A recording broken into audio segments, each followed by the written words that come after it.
Престапна година, позната уште како високосна или интеркаларна година, е година што има 366 дена наместо 365.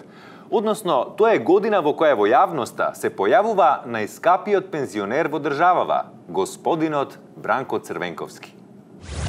Бранко се појави спротивно на сите календарски очекувања, иако 2018 не е престапна година и има само 365 дена.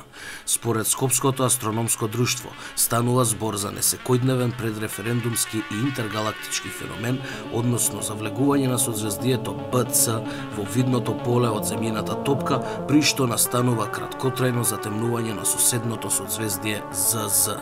Црвенковски во нему својствен стил порача дека власта не ја бива, а и Преспанскиот договор не е некоја голема победа или успех, но на 30 септември повторно ќе се појави за да гласа за, зашто тоа е сега нужност од која нема бегање. Поради силниот блесок, за да не дојде до заслепување на народните маси, од владата препорачаа на феноменот БЦ да се гледа исклучиво преку затемнето стакло или розови очила, и тоа не подолго од неколку секунди.